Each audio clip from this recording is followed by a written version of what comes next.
ఆత్మకథ రచన కవి సామ్రాట్ విశ్వనాథ సత్యనారాయణ గారు. ఒకడు తన కథ చెప్పుచున్నప్పుడు వాడన్నచో నిష్టము లేనివాడు ద్వేషించుచున్నాడు కదా. అది వ్యక్తిగతమైన ద్వేషము. వ్యక్తిగతమైన ద్వేషమునకు సిద్ధాంతగతమైన ద్వేషమునకు భేదమేమి? వ్యక్తిగతమైన ద్వేషము సహజమైనది, సిద్ధాంతగతమైనది అసహజమైనది. కొంచెము భేదముగా చెప్పినచో సహజములైన ద్వేషాదులు హృదయము నుండి పుట్టుచున్నవి, సిద్ధాంతగతములైనవి మనస్సు నుండి పుట్టుచున్నవి. అనగా సహజమైన కామ క్రోధాదుల యొక్క భావములు హృదయము నుండి మనస్సునకు ప్రయాణము చేయును, సిద్ధాంతగతములైనవి మనస్సు నుండి హృదయమునకు ప్రయాణము చేయును. కావ్యము అసహజమైన ప్రవృత్తిని వృద్ధి పొందించుటకు వ్రాయబడకూడదు.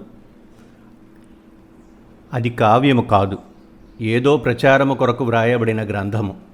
ప్రధానముగా కావ్యమనబడు గ్రంథము సహజములైన కామ క్రోధాదులను సముద్దీపింపజేయుటకు వ్రాయబడును. అప్పుడొక ప్రశ్న ఉదయించును. లోకములో ప్రతివాని యొక్క కామ క్రోధములు దైనందిన జీవితములో బంధుమిత్ర శత్రువులతోడి సమాగమములలో ఆవిష్కరింపబడుచునేయున్నవి కదా. వాని యొక్క ప్రాకట్యము కొరకు కావ్యములు వ్రాయబడుట ఎందులకు? ఈ ప్రశ్న చాలా సహజమైనది. నిజమే కనుక కావ్యము మానవుల యొక్క కామ క్రోధాది భావములను సహజముగా లోకమునందెట్లు బహిర్గతములగుచున్నవో అట్లు చేయుటకు ప్రయత్నించుటలేదు. మనకొక శత్రువు ఉన్నాడు, వాని మీద మనకు కోపమున్నది. ఆ కోపము వచ్చినప్పుడు మన యొడలు మండిపోవును. వాడు చేసేడు అపకారమునకు మనము ప్రతిక్రియ చేయలేని వారమైనచో మనకు జ్వరము రావచ్చును, మనము శుష్కించిపోవచ్చును. అట్లే మనకొకరి మీద పట్టరానంత ప్రేమయున్నది. ఏమి చేయుదుము? ఆ వ్యక్తి భార్య అందము. అది గ్రామములో లేనప్పుడు నీ పరితపనం ఎటువంటిది? ఇందాక శత్రువు విషయములో నీవేమీ చేయలేక జ్వరితుడవైనట్లే, నీ యొడలంతయు దందాహ్యమానముగానైనట్లే ఆ ప్రేమ చేత కూడా నట్లే యగుదువు. ఆమె మరణించినది. నీవు నిజమైన ప్రేమ కలవాడవైనచో నీవును మరణింతువు. నీ ప్రేమలో అంత తీవ్రత లేనిచో మరల వివాహమాడవు, జీవితాంతం అట్లే బ్రతుకుదువు. ఇది వ్యక్తిగతమైన కామక్రోధ లక్షణం. అవి రెండును దుఃఖమును తెచ్చును. ఆ దుఃఖము శరీరమునకు సంబంధించినది, శరీరమును పరితపింపజేయినది, శరీరమును శుష్కింపజేయినది. కావ్యము చదువుచుండగా నీకు కామక్రోధ సంబంధములైన భావములు కలుగుచున్నవి. అవి నీకు జ్వరమును తేవు, శరీరమును శుష్కింపజేయవు. వ్యక్తిగతమైన సుఖదుఖముల వంటివి కావు. అవి ఏమి చేయును? తనకొక సుఖమును సంపాదించి పెట్టును. దానిని లాక్షణికులు సద్య పరనివృత్తి అందురు. తత్కాలమందు బ్రహ్మలక్షణము వంటి సంస్కారమును పొందుటయని అర్థము. ఇది ఎట్టిది? మానవులకు శత్రుమిత్రులయందు బంధువులయందు ప్రేమయో కోపమో కలిగినచో అది నీ వ్యక్తిగతమైనది, అనగా లాభనష్టములతో కూడినది. నీవు పాంచభౌతికమైన శరీరమును వహించియున్నావు, దానికి సంబంధించినది. కావ్యగతమై నీవు పొందడి సుఖదుఖములు నీ పాంచభౌతిక శరీరమునకు సంబంధించినవి, లోక సంబంధమైన లాభనష్టములతో సంబంధము లేనివి. ఈ రెండు లక్షణములు గల రెండు విధములైన కామక్రోధములను పోల్చి చూతము. బంధుమిత్రాదులతో సంబంధము కలవి లౌకికములు, కావ్య పఠన జనితములు లౌకికములు కావు. అనగా కామక్రోధాదులను అనుభవించడి లక్షణం ఒకటి జీవనిష్టమై ఉన్నదని అర్థము. దీనిని సర్వమానవులు అనుభవించుచున్నారు కదా. అందుచేతనది జీవనిష్టమన్నది నిస్సంశయము. ఇప్పుడు మనము కావ్యము చదువునప్పుడు మనం అనుభవించడి కామక్రోధాదులు జీవనిష్టములయ్యున్న లక్షణములు కానీ మన పాంచభౌతిక శరీర సంబంధులు కావు, లౌకికములు కావని చెప్పవచ్చును. లౌకికములు ఎందుకు కావు? భీమార్జునులో, రామలక్ష్మణులో, దుష్యంతుడో లోకమునందు వ్యవహరించిన దానిని తెలిసికొనియే గదా మనము వానిని చదివి గుండెలో కదిలిపోవుచున్నామని చెప్పవచ్చును. అందుచేతనవి కూడా లౌకికములే అనవచ్చునా? అన్నచో అనుటకు వీలు లేదు. ఎందుచేతననగా కావ్యం పఠించిన మనము పొందిడి ఆ అనుభూతి మనకు లోకముతోడి ప్రత్యక్ష సంబంధము కలది కాదు, మనకున్న లోకజ్ఞానముతో సంబంధించినది. లోకజ్ఞానమనగానేమున్నది? లౌకికములైన సంపదలు వచ్చినప్పుడు సుఖము పొందుట, అవి రానప్పుడు దుఃఖము పొందుట ఇంతకు మించి ఏమీ లేదు. వ్యక్తిగతమై ఉన్నప్పుడు వాని లక్షణము వేరు, మనోగతమై ఉన్నప్పుడు వాని లక్షణము వేరు. శకుంతల దుష్యంత సమాగమ కథ చదివితిమి. నీవు దుష్యంతుడవు కావు, నీవు శకుంతలవు కావు, కానీ వారు పొందడి మనోభావములు తత్కాలమునందు నీవును పొందుచున్నావు. నీవనగా పఠితులైన సర్వజనులు అని అర్థము. అప్పుడు నీవు పొందడి భావము సర్వజన సాధారణమైనది. దీనినే యాలంకారికులు రసవేత్తలు సాధారణీకృతి అందురు. ఈ సాధారణీకృతి ఎప్పుడు కలుగుచున్నది? లౌకికమైన ప్రత్యక్ష సంబంధము లేనప్పుడు కలుగుచున్నది. కవి ఏదో కథ వ్రాసినప్పుడు కలుగుచున్నది. తన కథ వ్రాసినప్పుడు సాధారణీకృతి భంగింపబడుచున్నది. ఆ సాధారణీకృతి కలిగినప్పుడు పాఠకుడు రసానుభూతిని పొందుచున్నాడు. ఆ రసానుభూతి పొందుటకు పాఠకుని లక్షణములు తత్కావ్య లక్షణములు వేరే విషయములు. పొందుటకు యోగ్యమైన జీవలక్షణము వానికి ఉండవలెను. అట్టివాడ రసానుభూతి పొందుటకు తగిన మహాలక్షణముల కావ్యములందు ఉండవలెను. ఒక కవి తానొక వ్యక్తిగా తన అనుభవములను పద్యముగానో గద్యముగానో చెప్పును. అతట రసానుభూతి భంగింపబడుచున్నదన్న మాట వేరే చెప్పనక్కరలేదు. బుద్ధి చమత్కృతమగును.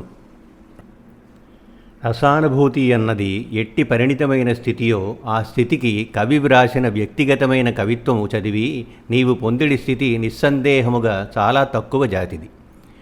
ఒక్కొక్కప్పుడు కవి యొక్క ప్రతిభ చేత కొంత ఉన్నత స్థాయికి పోవచ్చును, కానీ దానికి రసానుభూతి కలిగించుటకు 100కి 100 పాళ్లైన శక్తి లేదు. నేడు కొందరు చెప్పుచున్నారు, కవి యొక్క జీవితానుభవములను తెలిసికొన్నచో వాని కవిత్వము మనకెక్కువ అర్థమగును అని. ఇది నిజమే, కానీ వారన్నమాట ఏమి? మనకెక్కువ అర్థమగునన్నారు కానీ మనం ఎక్కువ ఆనందింతుమని అనలేదు.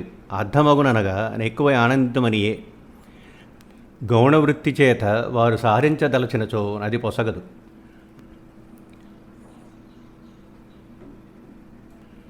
ఆనందమనున్నది అర్థమును దాటి తాత్పర్యమును దాటి ధ్వనిని దాటి సిద్ధించడి ఒక పరమమైన జీవగతానుభూతి.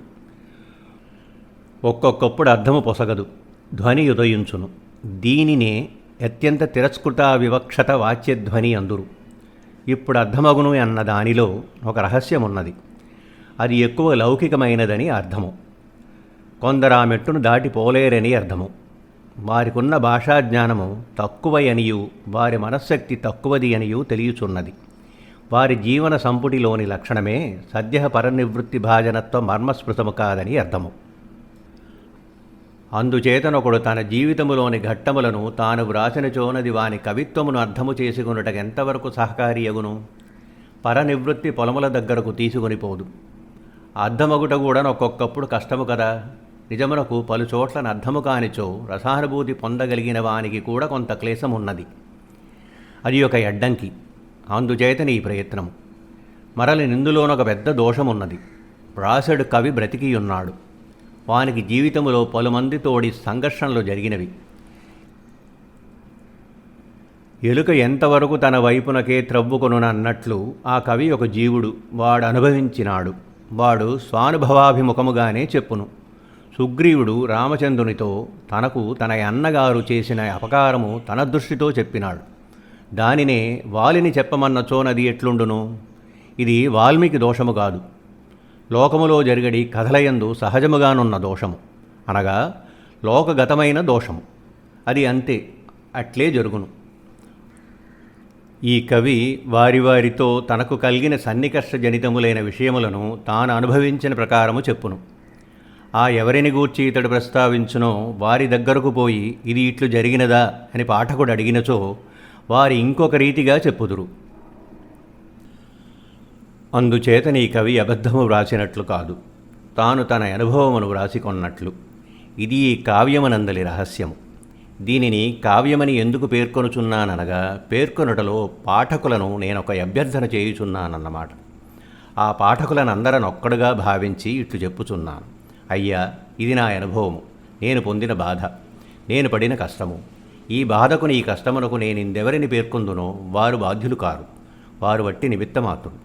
ఇంగ్లీషు భాషలో చెప్పినచో వారు విధి చేతిలో పనిముట్లు. నమ్ముడు నమ్మకపొండు. ఇప్పుడు నేను వారిని ద్వేషించుటలేదు. లోకమిట్లుండునని నాకిప్పుడు 100కి 100 పాళ్ళు కాకపోయినను కొంచెము తక్కువగానైనను తెలియను. ఈ నా మాటలను తెలుసుకొని ఈ గ్రంథమును చదివిడి పాఠకుడు సత్పురుషుడు, అనగా ఈ గ్రంథము ఎట్లర్థము చేసుకొనవలెనో ఎట్లర్థము చేసుకొనినవాడని చెప్పవచ్చును. రామాయణ భారతములకు దిక్కులేదు, సత్యహరిశ్చంద్రుడన్న మాటకు దిక్కులేదు. నీ జీవిత ఘట్టములను చదివి నీవు నిషధయోగ్యుడవని మేమనుకొనవలయునా ఎన్నచో, నేను నిషధయోగ్యుడనెప్పుడునుగాను. నాకు 74 సంవత్సరములు వచ్చిన తరువాత నా స్వభావములో, నా యూహలో, నా బ్రతుకులో ఈ ప్రపంచకమంతయు నింతియే. ఎవని కర్మను బట్టి వానికి జరుగుతున్నది. అపకారము చేసినవాడో ఉపకారము చేసినవాడో నిమిత్తమాత్రుడన్న భావము నాకు దృఢమైనదని మనవి చేయుచున్నాను. ఇప్పటి నా స్థితి నిజముగానంత దృఢమైన స్థితియా అన్న ప్రశ్న నాలోనే ఉన్నది. ఈ జీవిత ఘట్టములను వ్రాయుటలో పరమార్థమే ఇది. ఈ లోకము వ్యర్థమైనది, దీని లక్షణమింతే అన్న భావము నేడు నా యందు కొంత దృఢము కావచ్చును. చిన్నప్పటి నుంచి ఉన్నదియే. నాకొం చిన్నతనము నుండి మదిలోనందోచు వైరాగ్యమే. నాకొం చిన్నతనము నుండి మదిలోనందోచు వైరాగ్యమే. ఈ పద్య చరణము నా విశ్వేశ్వర శతకములోనిది. ఆ శతకమును నేను 1925లో వ్రాసి తిని. అందులోనేమున్నది? నాకుం చిన్నతనము నుండియును అని ఉన్నది, అనగా అప్పటికెప్పటి నుంచియో ఉన్నదన్నమాట. ఈ వైరాగ్యము యొక్క అంకురము నా జీవితమునందు నేను పొందిన దారిద్ర్యము, తత్కాలములందు శత్రువులుగా భాషించి నాకు కొందరు చేసిన ఉద్యోగమునందు, ధన సంపాదనమునందు, కీర్తియందు, నా పొందిన యపకారముల చేత భగవంతుడు నాకు తెచ్చిపెట్టిన దైవికములైన యాపదల చేత నీ వైరాగ్యం ఎట్లు చెట్టు కట్టినదో, కొంతవరకు పుష్పించి ఫలించినదో యా వృత్తాంతమంతయు నిట్లు నా జీవిత పుట్టములుగా వ్రాయవలెనని సంకల్పించి తిని. ఇందులో పలుచోట్ల పేర్లుండవు. అనవసరముగా వారి మనస్సులను కష్టము కల్పించుటయే కదా. కానీ కొన్ని సందర్భములయందు తత్తద్ఘట్టములతో పరిచయము కలిగిన పాఠకులకు వారి పేర్లు స్ఫురించక తప్పదు. ఎరిగియున్న వారికి స్ఫురించును. వారు ఒక గ్రంథమును చదివితిమి, అందులోనిట్లున్నది పోని అని యూరకుండెడు వారైనచో నష్టము లేదు. సూదిని తీసుకుని పోయి దూలమునకు గుచ్చి 10 మంది యందు మోసినట్లు చేయరాదు. అది వారి స్వభావములో ఉన్న కాలుష్యమే కానీ అట్టి వారి చేత నా అనుభవమును నేను చెప్పకూడదనుట కాదు. అట్లయినచో వాల్మీకి రామాయణమే వ్రాయకూడదు. ఏ మహాకవియు తాను వ్రాసిన మహాగ్రంథమును వ్రాయరాదు. నేను ఆంధ్ర భాషలో కవిగా, గద్య ప్రబంధ రచయితగా ఆంధ్ర సారస్వత శాఖలయందు బహుశాఖలయందు ప్రచురించి తిని.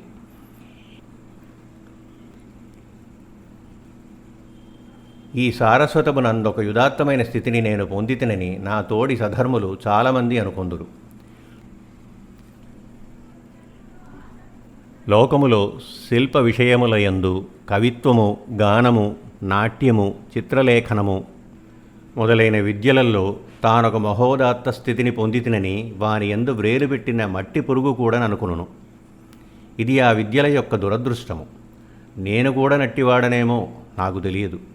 అది భావుకలోకము నిర్ణయించవలసినది. భావుకలోకము చమత్కారమైనది. సమకాలికులలో భావుకులుందురు గాని వారికి పట్టింపు లేదు. దీనికి కాలమే ఒరిపిడిరాయి. నాకొకప్పుడు చూచినచో కాలమును కూడా విశ్వసింపరాదేమో అనిపించుచున్నది.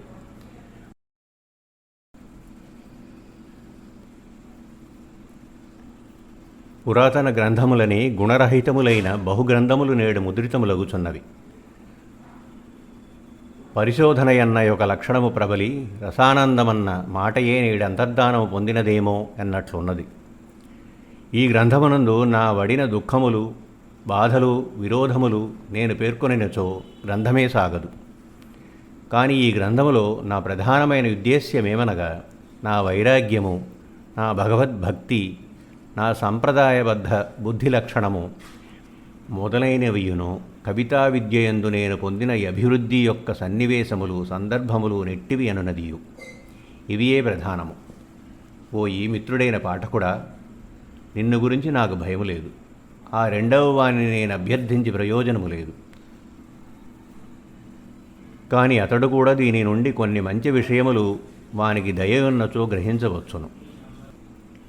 ఒక జీవిత రహస్యమును విచారణ చేసినచో దానిని వేదాంతమనుట మన దేశములో పరిపాటి అయిపోయినది. పుట్టినాము, పెరిగినాము, కొంత ధనము వచ్చినది, కొంత ధనము పోయినది, కొన్ని సుఖములు అనుభవించినాము, కొన్ని దుఃఖములు పొందినాము. ఎప్పుడునూ ధనము రావాలియునన్న ఆశయే. ధనము, కీర్తి, స్త్రీ, ఆస్తి, ఉద్యోగము, పలుకుబడి, మన మాట చలామణి యగుట, ఎప్పటికప్పుడు మనమే గొప్పవారలమన్నట్లు జరుగుట, ఆరోగ్యము, బంధువులు సుఖముగా నుండుట, జన్మ ఎత్తిన తరువాత వీనిని గురించి ఏ ఆలోచన, ఇంకొక దానిని గూర్చి లేదు, చేయకూడదు, చేసినచో వేదాంతము. వాడొక వెర్రివాని క్రింద లెక్క. జాతస్య మరణం ధ్రువం, ఇది అందరికీ తెలిసినట్లుండును. నిజమునకు తెలియదు. పైకి అందరము చచ్చిపోవుదు మందురే కాని బ్రేళ్లు పాతుకొని కొమ్మలు వేసి మింటి కొసలు తాకుదమన్న యూహయే అజ్ఞానము చేతన ఆవరింపబడిన బుద్ధిలో నుండును. అజ్ఞానమనగా ఆలోచన లేకుండుట. ఆలోచన ఎన్నది విచిత్రమైన దినుసు. ఎవ్వడునూ తనకు దాని ఆలోచించలేడు. ఆలోచన స్వయంభూతమైన విషయము కాదు. విషయములను పురస్కరించుకొని జరుగునది. విషయములు లేనప్పుడు ఆలోచన లేదు. విషయములను పరిత్యజించినచో ఆలోచన లేదు. వాడు యోగి కల్పుండు. ఈ ఆలోచన లేని స్థితి యందు ఘాటమైన అనుభూతి గాని దృఢమైన నిశ్చయముతోడి యునికి గాని ఉన్నచో వాడు యోగి. అట్టి స్థితి కొన్నాళ్లకు సిద్ధిని కల్పించును. ఇది ఒక ఆలోచన అందము. నేను ఈ ఆలోచన చేసి తిని, నేను చేయలేదు, మన పూర్వులు చెప్పిన వాని యందు గాఢమైన విశ్వాసముండుట చేత నేనిట్లూహించుట జరిగినది. ఆ భారతీయులు ఎంతమంది లేరు? వారి మత ప్రవక్తలు చెప్పిన దారి వెంట వారు ఆలోచింతురు.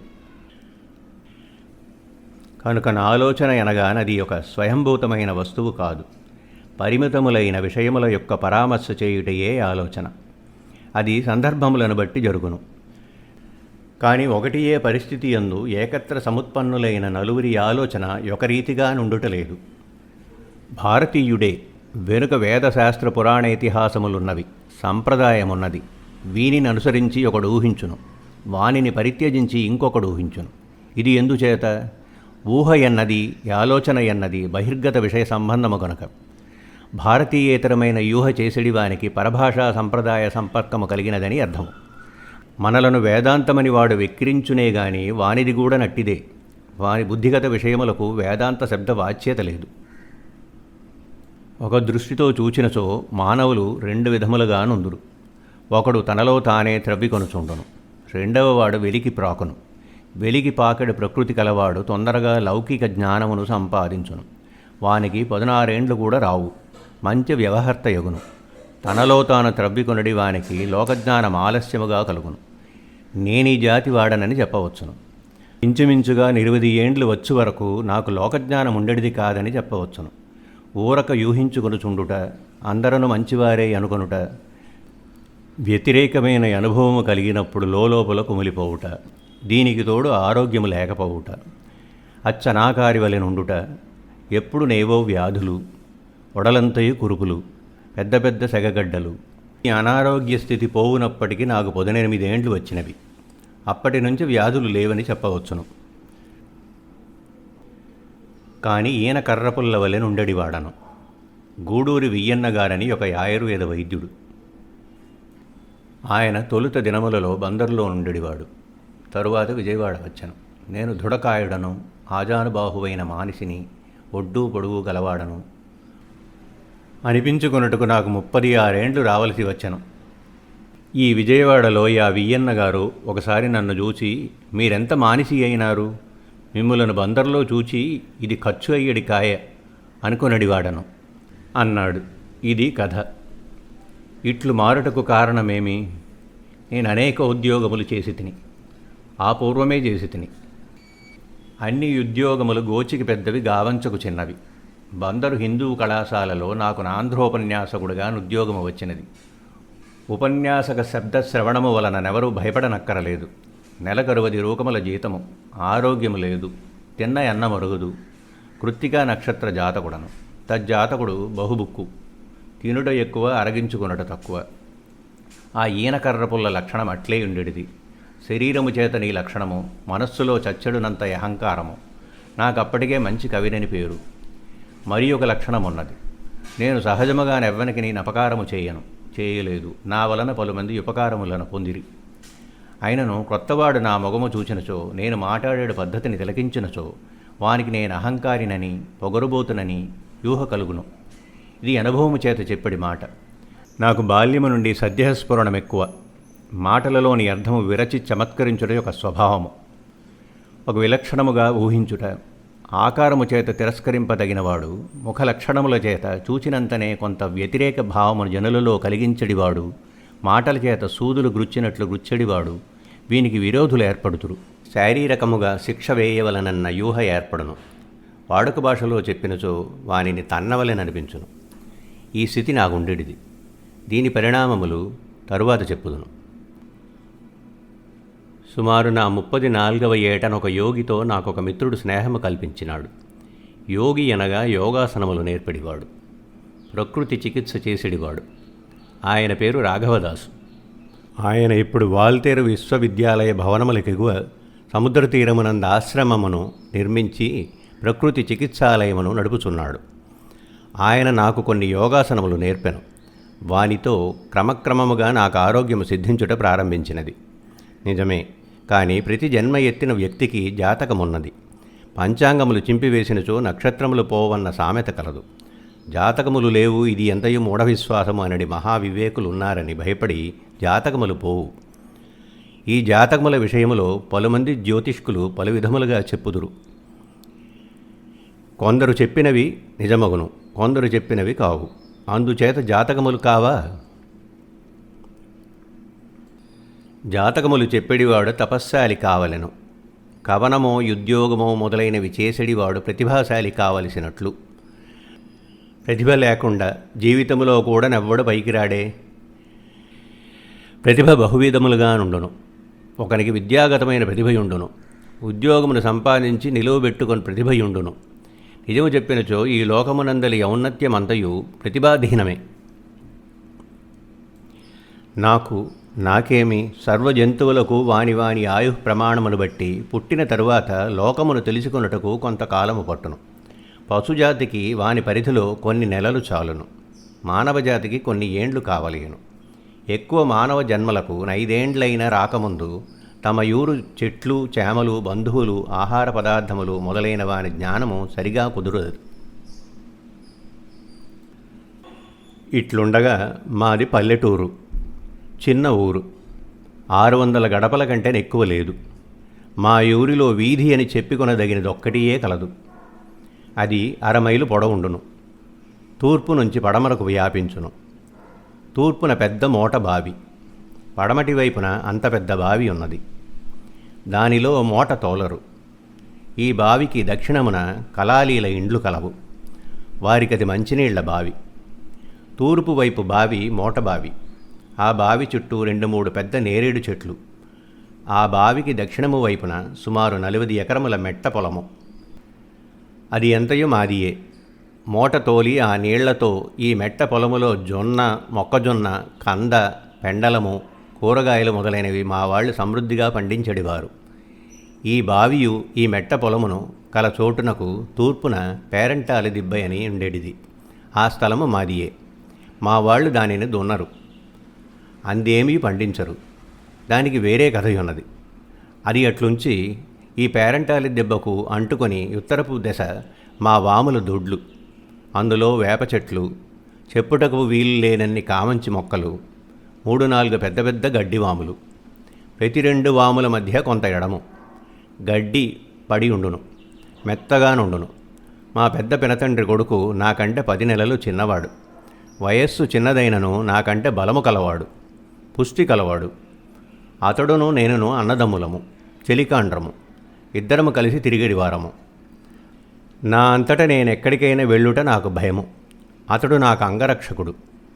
చదువుల బడి లేని సమయములో ఆ మోటబావి, ఆ వాముల దొడ్లు, గడ్డి మీద మెత్తగా ఆ వాముల మధ్య కూర్చుండుట, కామంచి పండ్లు తినుట, లేత బెండకాయలు తినుట, ఇది నాకతడు నేర్పించిన విద్య.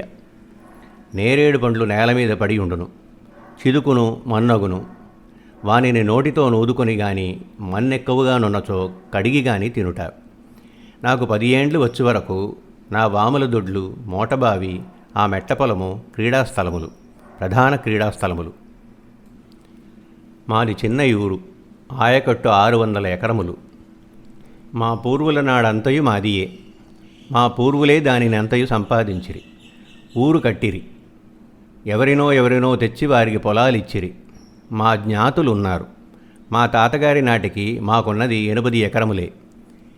మాగాని ఒక్క దక్షిణపు దిక్కున మాకు పొలము లేదు గాని తక్కిన 3 దశల యందు గలదు. తూర్పున మెట్ట, పడమటి దిక్కున కూడా మెట్టయుండెడిది. 5-6 నివేశన స్థలములు. మా నాయనగారు ప్రతిభావంతుడు, దాత, గొప్ప వ్యవహార జ్ఞానము కలవాడు. అందరికీ ఉపకారము చేసేటివాడు. ఆ కొద్దిలో మేము ప్రభువులము. ఆ గ్రామం మాది. ఈ కారణముల చేత ఒక దురహంకారము, ఒక టీవీ, ఎవడన్ననూ లెక్క చేయని ఒక లక్షణము, చప్పున మాట తూలుట, మన మాటయే సాగవలయునన్న ఒక అహంకారము కలవు. ఈ లక్షణములు నాలో క్రమక్రమముగా వృద్ధి పొందినవి. కానీ వచ్చిన ఇబ్బంది ఏమనగా, ఇవి మా యూరైన నందమూరు గ్రామములో నున్నప్పుడు శోభనాద్రి గారి కుమారుడన్న భావము చేత సాగును. కానీ నేను బందరులో చదువుకున్నటకు పోగానక్కడ సాగునా? కవిగా పలుచోట్లకు పోవలసి ఉండెను. అన్ని చోట్ల సాగునా? మరియును మా యూరిలో నేనెట్టివాడనో వారి వారి గ్రామములలో నట్టివారు ఎంతమంది ఉందురు?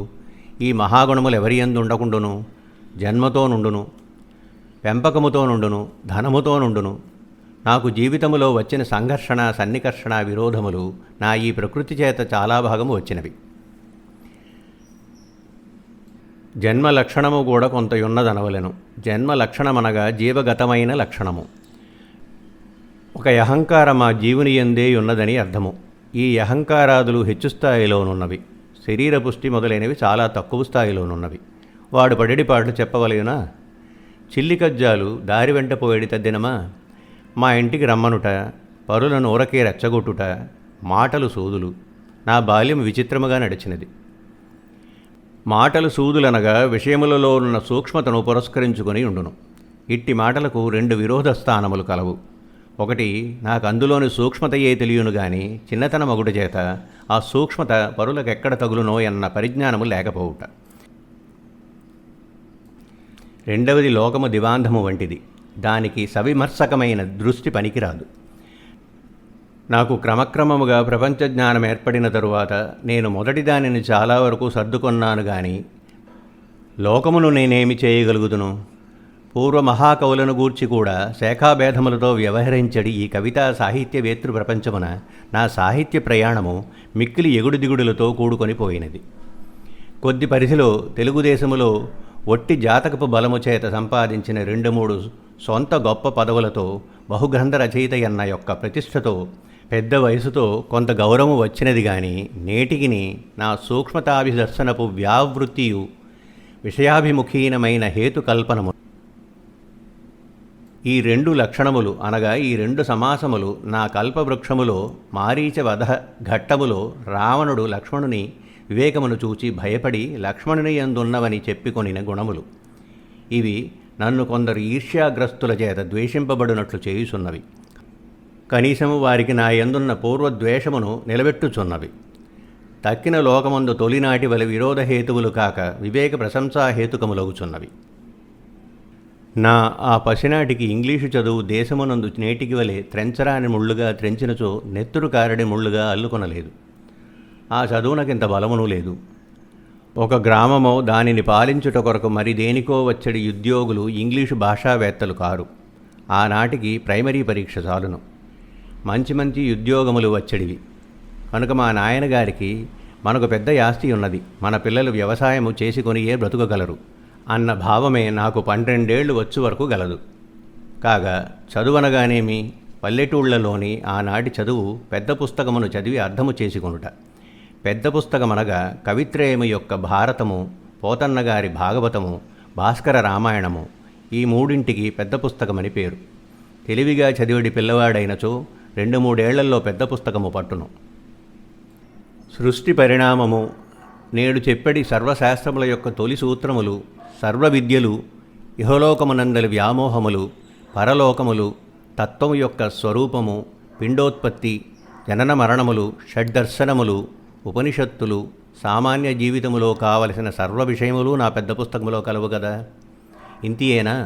వృక్షశాస్త్రము, అనేక వృక్షముల పేర్లు, సర్పములు, వారి జాతులు, వాని వృత్తులు, గ్రంథములలో నేది లేదు.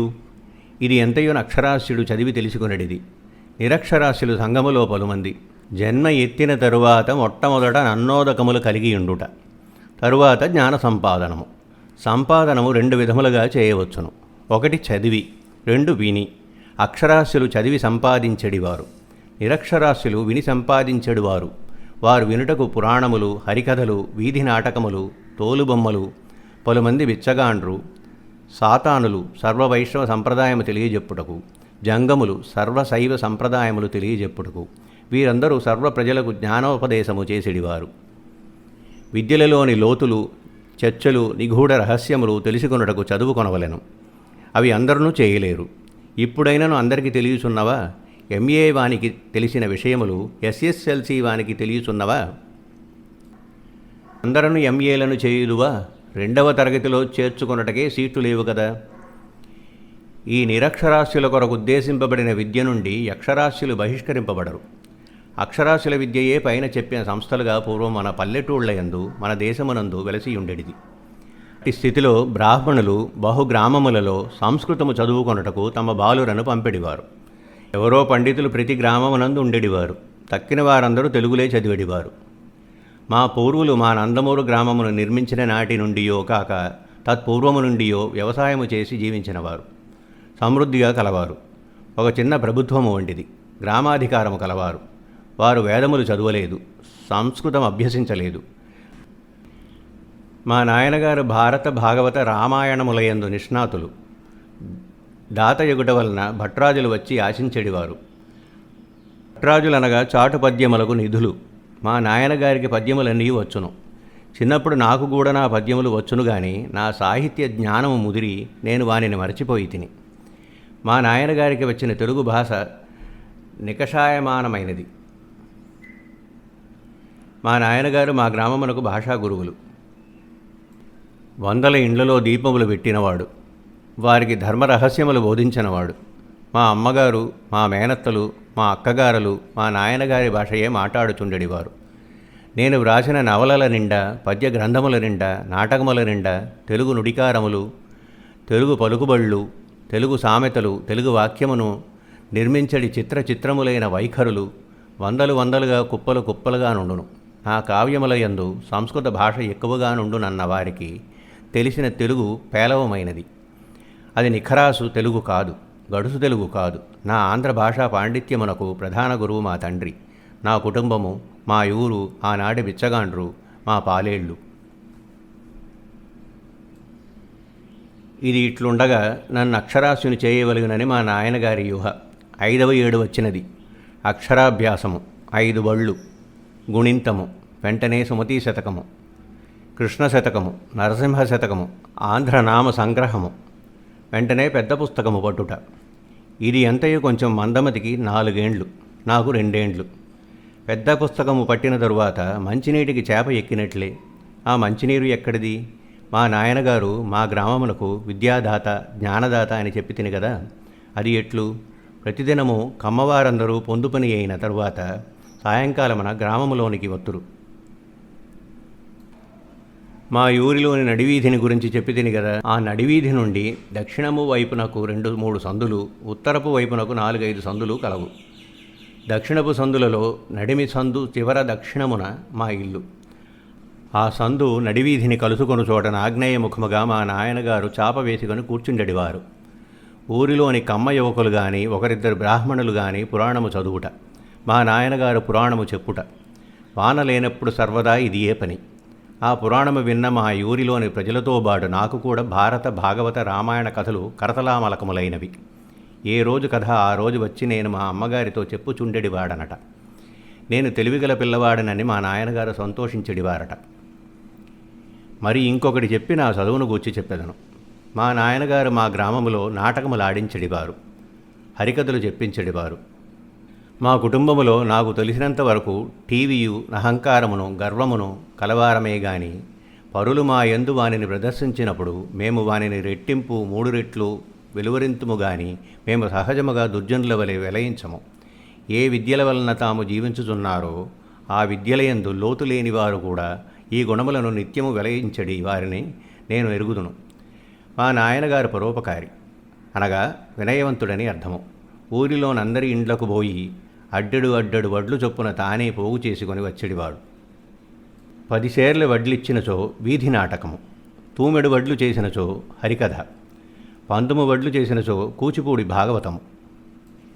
నాకు ప్రధానముగా కవిత్వము వచ్చుటకు, కవినగుటకు, అనంత కల్పనలు చేయగలుగుటకు, నిరాఘాటముగా వర్ణనలు సాగించుటకు, పలుచోట్ల యథాతథముగా వర్ణించున్నట్లు కనిపించుటకు నాకిది ఎంతయు పునాది అయినది. ఇచ్చటనొక్క ప్రశ్నయున్నది. నీ తమ్ములున్నారు, నీ పెనతండ్రి కొడుకులున్నారు, మరి మీ ఊరిలో చాలామంది యువకులున్నారు, వారెందుకు నీ వలె కాలేదు? ఇక్కడ జీవలక్షణమని చెప్పబడున్నది. నా జీవలక్షణములో కవితాశక్తి ఉన్నది, కల్పనాశక్తి ఉన్నది, ఆంధ్ర భాషా సాహిత్య శక్తి ఉన్నది. నాకివి అన్నీ దోహదములైనవి, వారికి కాలేదు. మేము 3 అన్నదమ్ములము. నా తరువాతి వాడు వెంకటేశ్వర్లు. వాని సాహిత్యము యొక్క పునాది అంతయు నా రచన. అతడు ప్రౌఢకవి అయినాడు. ప్రౌఢకవి అనగా సామాన్య కవిగాడు. అతడు వ్రాసినవి 2 గ్రంథములు. కాళిందీ పరిణయము, రెండవది పరాప్రసాదము. రెండును శ్రీవిద్యా పరమరహస్య నిగూఢ నిధులు. అతని తెలుగు పద్యరచన కమ్మెచ్చున తీసిన బంగారు తీగ, చిక్కని తీగ. నాకున్నంతటి పల్లెటూరి జీవనం అతనికి లేదు. నేను 12వ ఏటనో 13వ ఏటనో బందరునకు ఇంగ్లీషు చదువునకు బోతిని. నాకంటే అతడు 5 ఏండ్లు చిన్నవాడు. కొంచెము జ్ఞానము వచ్చిన తరువాత అతనికి పల్లెటూరు సంపర్కము తక్కువైపోయినది. మాగాని పల్లెటూరిలో పుట్టి పెరుగనివాడు. 2వ పక్షములో మెట్ట పల్లెటూరైనను సరియే. ఈ భేదములు చెప్పుటకు కారణములున్నవి. మహాకవి కానే లేడు. వర్ణనా సౌభాగ్యము వానికి తెలియనే తెలియదు. మాతృభాషలోని రమణీయకపు లోతులు వానికి అందవు. వాడు మర్మకవి కావచ్చును, బ్రహ్మకవి కావచ్చును, వైయక్తిక అనుభవమును చెప్పడి కవి కావచ్చును. వారందరూ మహాకవులు ఎప్పుడునూ కాలేరు. వారికి రసానుభూతి ఉండదు. వారి రచనలలో రసస్పర్శ ఉండదు. ఒట్టి పట్టణములలో పెరిగినవాడు నేటి ఇంగ్లీషు రచయితల వలె దయారగును. సంఘములో నెట్లు ప్రవర్తించుట, భోజనాది సమయములయంద ఆచారముల నెట్లు మన్నించుట పెద్ద మనిషి తరహా. ఇట్టి కృతకములైన పద్ధతులకు అలవాటుపడి నేను మానవుడను, నాలో జీవుడున్నాడు. వాడు సర్వమైన దయ, తితీక్ష, శాంతములు మొదలైన గుణములకు నిలయమైనవాడు. ఆర్ద్రత వాని ప్రధాన లక్షణము మొదలైన సాహిత్య రహస్యం ఎరుగనివాడు. పరుల భావములను తీసుకొని ఒకడు శబ్దముల మీద మరి ఒకడు పెర ఊహములు మీద సాము గరిడీలు చేసేడివాడు. సంప్రదాయ దూరుడు, ఆర్ద్రత విరహితుడు. సాహిత్యమునందు రసమునున్నది ఉన్నది. అది విషయానందమునకు దాటినది. జీవుని సమాశ్రయించి ఉన్న మాయను భేదించి బ్రహ్మ పదార్థము లిప్తకాలమునందు తన్ను తనదిగా చేసుకున్న లక్షణము తెలియని వాడు. తెలియనిచో నష్టము లేదు గాని దానిని తిరస్కరించువాడు, ద్వేషించువాడు వానినే ఆత్మహుడు అన్నది. ఇంక నా చదువు నాకు 5వ ఏడు మాత్రమే వచ్చినది. 2 ఏండ్లు దాటడి వరకు నేనొక నల్లికండ్ల పామునట. ఎప్పుడు దృష్టి కొట్టుట, ఎప్పుడు నేవో వ్యాధులు. 4 ఏండ్లు వచ్చినవి. ఆకారము చేత 2 ఏండ్ల పిల్లవాడను, తెలివిగల పిల్లవాడను. ఆస్తిగల ఇంటిలో పుట్టి తిని. నాకంటే ముందు 2 నా తల్లి కడుపున స్త్రీలు ఉదయించినారు. మా నాయనగారి వివాహం ఆలస్యముగా అయినది. ఆస్తి అనుభవించుటకు వారసుదారు లేడు. మా 2వ ఎక్కగారు పుట్టినప్పుడు పుట్టబోవుననగా ప్రసవపు గడియలలో మా ఇంటికి ఎదురుగాను ఒక పెద్ద మర్రి చెట్టు కలదు. మా నాయనగారు పంచాంగమును చేతపుచ్చుకొని పుత్రోదయము కలుగునని ఎదురు చూచుచూ కూర్చుండెనట. కలిగినది మరల ఆడశిశువే. ఆయన పంచాంగమును విసిరిపుచ్చుకొని పారవేశానట. మా 2వ ఎక్కగారి జాతకం అటువంటిది. ఆమె సంగతి తరువాత చెప్పెదను. మా నాయనగారికి మేనమామ కొడుకులు 4-5 కలరు. వారిది విశ్వనాథపల్లి అన్న గ్రామము. అది దీవి తాలూకా. మా ఊరు నుంచి ఆ ఊరు పోవలేనన్నచో 2 ఎడ్ల బండి కట్టుకొని పోవలెను. ఇంచుమించుగా 2 రోజుల ప్రయాణము. అచ్చట కృష్ణ దాటవలేను. దక్షిణ దేశములో చాలా స్థలములను దక్షిణ కాశీ అందురు. అచ్చట పెద్ద కళ్ళేపల్లి అన్న క్షేత్రం ఉన్నది. దానిని కూడా దక్షిణ కాశీ అందురు. అక్కడికి కుమ్మరిపాలెమను మిక్కిలి చిన్న గ్రామం కలదు. అది కృష్ణ యొక్క కర్రకట్ట కానుకొని ఉండును. కృష్ణ యొక్క లోతు పాయ అవలియొడ్డున ఆనుకొని ఉండును. దాటిన వెంటనే విశ్వనాథపల్లి. ఆ లోతు పాయకు కుమ్మరిపాలెమునకు నడుమ ఉన్నదంతయు బట్టి ఇసుక దిబ్బ. వరదలలో నీరు కుమ్మరిపాలెమును అంటుకొని ఉన్న కర్రకట్ట వద్దకు వచ్చును గాని తక్కినప్పుడు రాదు. మేము కట్టికొని వెళ్ళిన బండిని కృష్ణ నీటి పాయ వద్ద వదిలి పెట్టవలెను. బల్లకట్టు మీద మేమెక్కి ఎడ్ల తలత్రాళ్లు పుచ్చుకొని ఎడ్లు బెదిరిపోకుండా చూసుకొనుచు కృష్ణను దాటవలెను. బల్లకట్టు క్రిందకి వచ్చిన చోనది చచ్చిపోవును. చేతనెడ్లు బల్లకట్టునకు దూరముగా నదిని ఈదుకొంచు వచ్చునట్లు చేయవలెను. అది వరగిట్లు నీటిలో దిగని ఎద్దైనచో దానిని నీటిలోనికి దింపుట కష్టము. అది నీటిలో 2-3 గజములు మేర పోయిన తరువాత గాని దానికి ఈదుట తెలియదు. మా బంధువులు ఎక్కువ మంది ఆ ఊరిలోనున్నారు. నా చిన్నప్పుడు కృష్ణనిట్లు దాడుట నేను పలుసార్లు చేసి తిని. ఈ అనుభవమనే నా రామాయణములో భరతుడు గంగను దాటుటలో వ్రాసి తిని. మా నాయనగారి మేనమామలు బుర్రావారు. ఈ మేనమామల కొడుకులు 5-6. వారిలో నొకరన్నచో నొకరికి పడేది కాదు. చివరి ఆయన పేరు సుబ్బయ్య గారు.